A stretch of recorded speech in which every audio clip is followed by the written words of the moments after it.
So now we'll begin the youth segment, and we'll start with fixed versus variable expenses. Great job practicing those spreadsheet skills over the past few lessons. Those are going to come in handy as we start accounting for all your expenses. See, bills that are the same each and every time are easy to predict, like rent or your phone bill. But how would you predict expenses that change every month, like going out to eat, or bills that don't happen every month, like getting your oil changed every 6 months? And how do you predict emergencies, which are, by their very nature, unpredictable? Believe me, money does not grow on trees. I would know. I tried to plant one. A money tree. Did I? Get on. It's got a dirty dollar bill. But there's good news for you. Turns out it's pretty easy to account for all your different expenses. The key is to consider them as two separate sets: fixed expenses and variable expenses.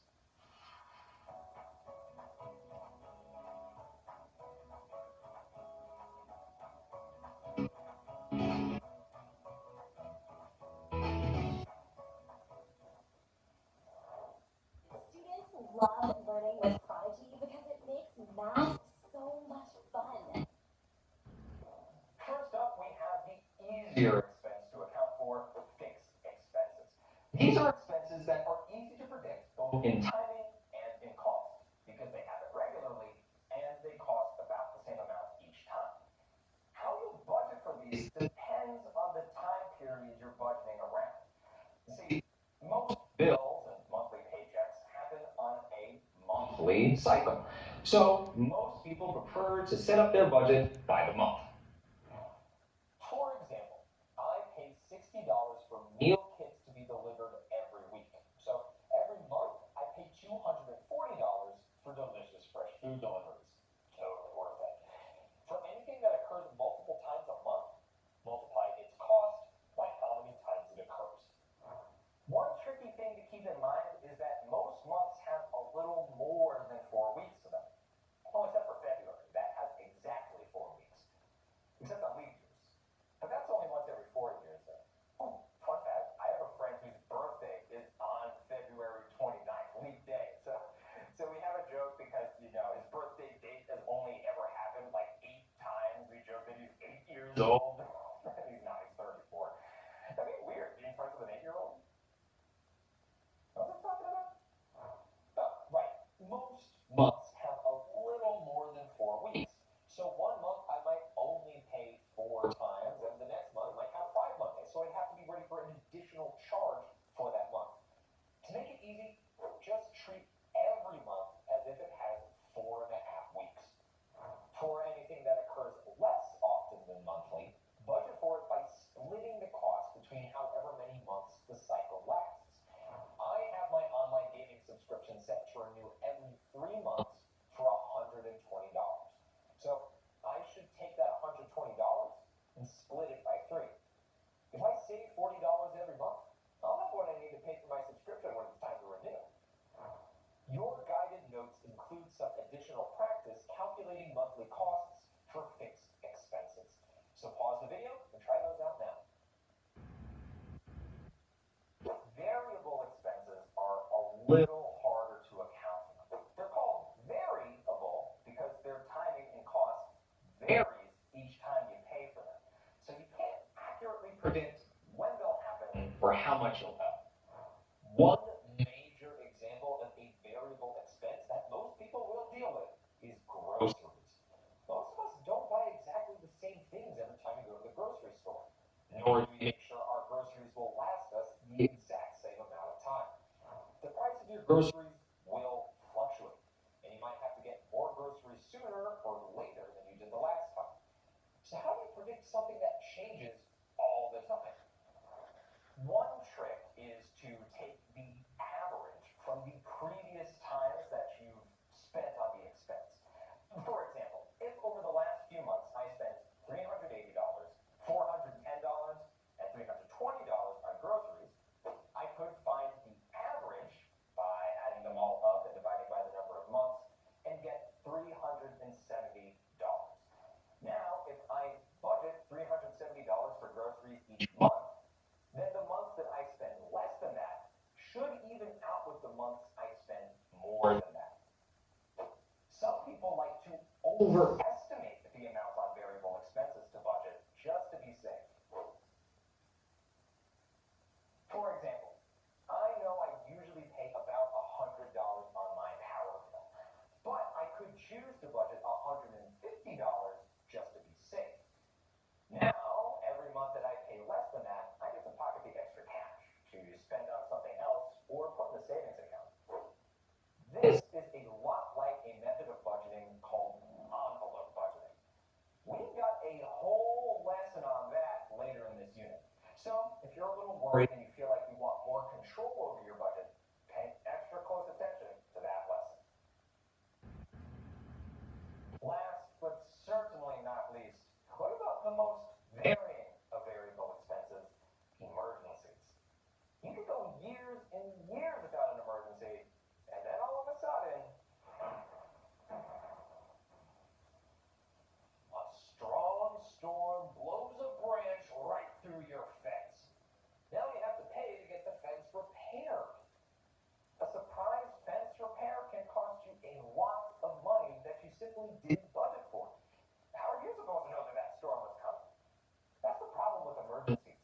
There is no way you can plan for the unplannable. You can't expect the unexpected. You just can't predict the unpredictable. You're not a psychic, are you? The thing about budgeting is that it's not about trying to spend all your money. No, no. It's about spending the money on the things you know you need to spend it on now and making sure you have some saved for what you don't know you need to spend it on down the road, like an emergency room visit. No budget is complete without a line for dedicated savings. Something for the you of today to hide away for the you of tomorrow. Here you go, tomorrow, Justin.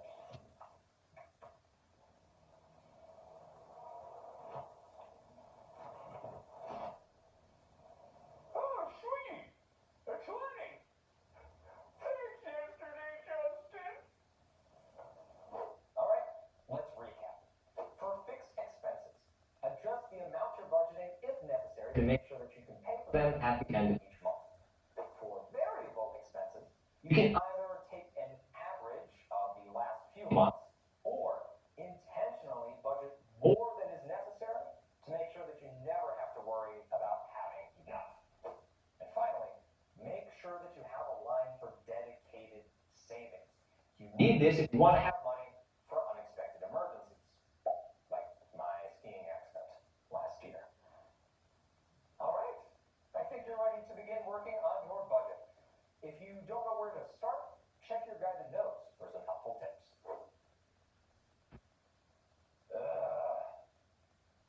If I don't pay my power bill, then I can't make more videos. And then I don't get to teach you about the 50-30-20 rule or envelope budgeting. I should probably do that. See you later.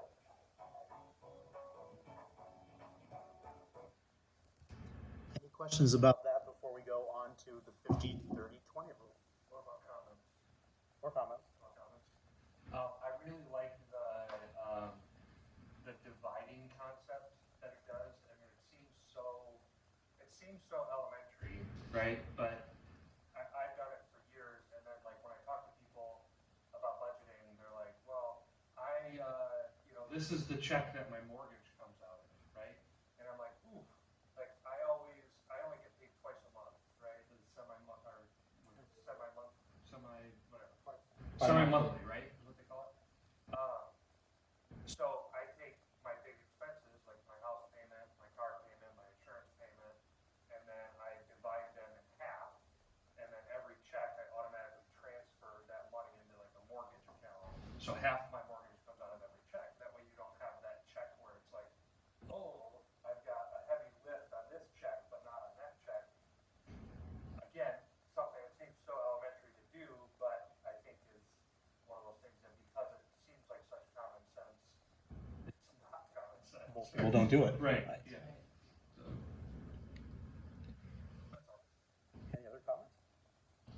So we'll finish the ute section with the 50-30-20 rule, and we'll save envelope budgeting for the next section.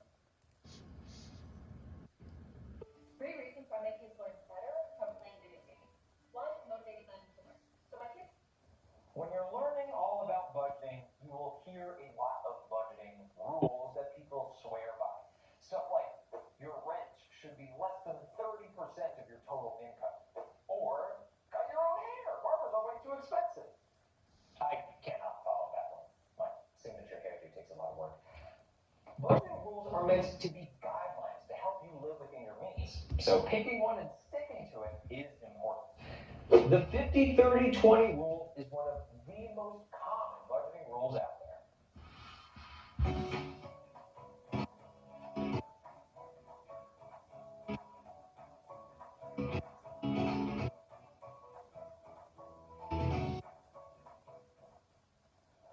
The 50-30-20 rule is a simple budgeting technique that allocates your income into 3 separate categories: needs, wants, and savings. 50% of your income should go towards your needs, or those expenses that you couldn't possibly live without because they're required for survival. 30% of your income should go towards your wants, or the expenses that you could probably live without, but they're really nice to have. And the final 20% of your income should go towards your savings, so you always have some money stashed away for those future big purchases or emergencies.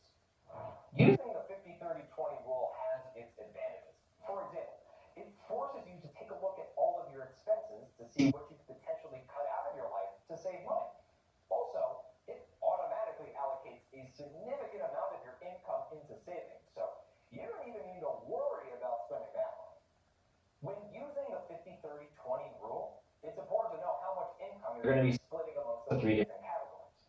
According to the United States Bureau of Labor Statistics, in 2021, the median weekly wage for a worker was $1,000. 1 week times 4 is about $4,000 a month. But that gets taken down to about 75% of that after taxes, so about $3,000 a month.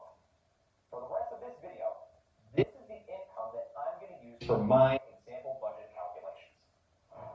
Pause the video now to follow the directions in your guided notes to estimate how much money you could be bringing home each month in your future career so that you can learn how to budget for it. Once you figure out how much pay you're taking home each month, you can then figure out how much of it goes into your needs, wants, and savings. The calculations for these are actually pretty simple, and they're even easier if you use your spreadsheet.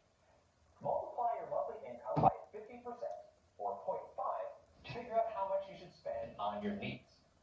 Multiply your monthly income by 30%, or 0.3, to figure out how much to spend on wants. And finally, multiply your monthly income by 20%, or 0.2, to figure out how much goes into your savings. For example, let's say that you made the median take-home pay for 2021, or about $3,000 per month. According to my calculations, that means you should allocate $1,500 for the stuff that you absolutely need, $900 for the stuff you want, and $600 for your savings. Here's where it gets tricky. Figuring out where your current budget needs readjusting so that you can meet your goals. You have to lay out exactly what you're spending on your needs and your wants, so you can cut some stuff out if necessary. Separating your needs from your wants can be tricky. For example, you may think you need your bi-weekly trip to your local Mexican restaurant, but all you need is food. You may want that to be burritos, but you could maybe save money by eating out less. On the flip side, you may think you can save money by selling off your car, but if your city or town doesn't have reliable public transportation, you may not have much choice. In that case, you could instead save money by sharing a car with a roommate or future spouse. Whether a car is a want or a need depends on your personal situation and where you live. A few examples of expenses that would be considered needs are things like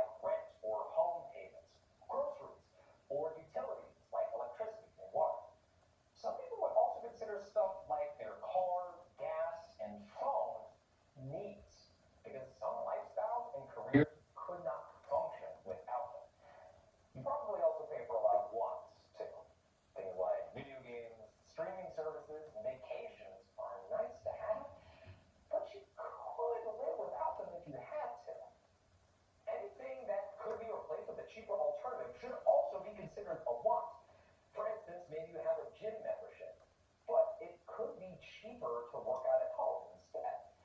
Or maybe you like getting your nails done at the salon, but it might save you a lot of money if you did that at home too. Some people prefer to break down this type of want into pieces by putting the absolutely necessary part of it in the needs category while including the additional cost of the preferred, the more expensive version, in the wants column.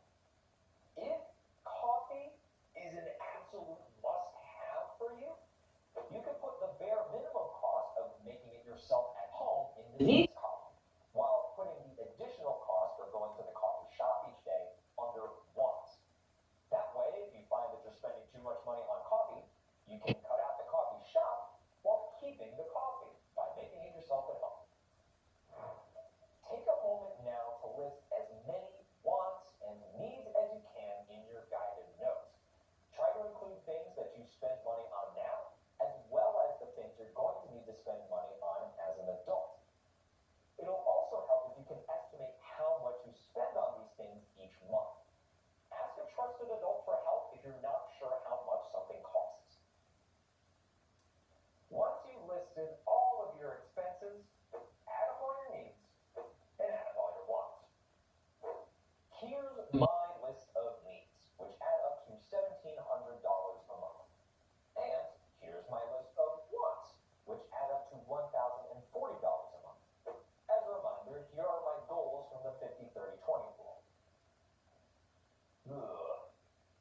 As you can see, I'm spending too much on both categories. Guess that's why my savings have been growing so slowly lately. After I take care of my needs and my wants, I only have $260 left to put into savings. Time to readjust my budget. Well, needs are a bit hard to cut out because, well, they're needed. But we can downsize some of them to fit our budget. Let's see. Oh, well, what about my phone plan? I mean, I'm usually on my Wi-Fi at home a lot, so I don't actually use that much phone data. I could probably just switch to a smaller data plan and save about like $50. Alright, what else? What about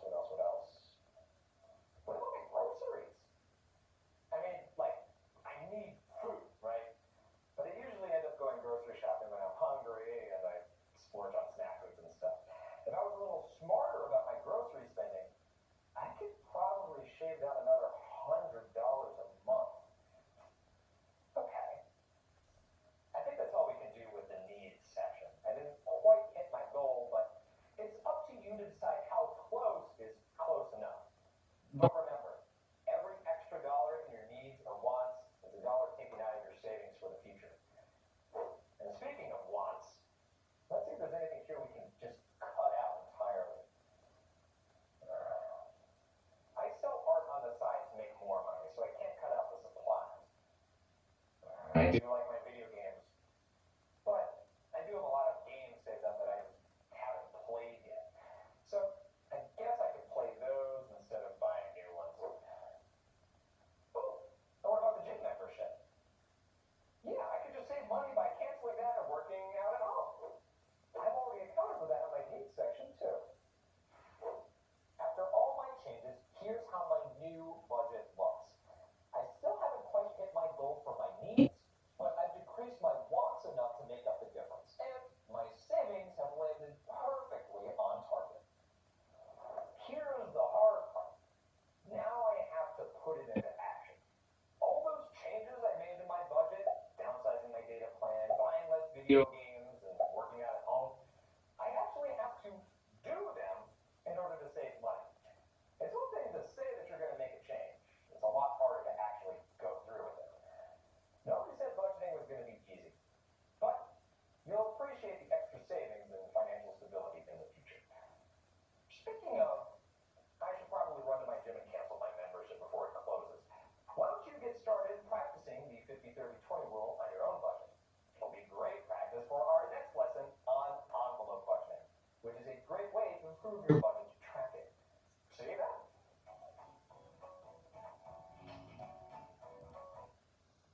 Questions or comments?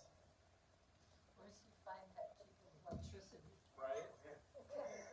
Remember, this was in 2021. I was gonna say, think mine's like 300 or something. It's ridiculous this year. Mine, I know. Last month was like $200. And I'm like, I know. I'd be happy with it. Yep. Made before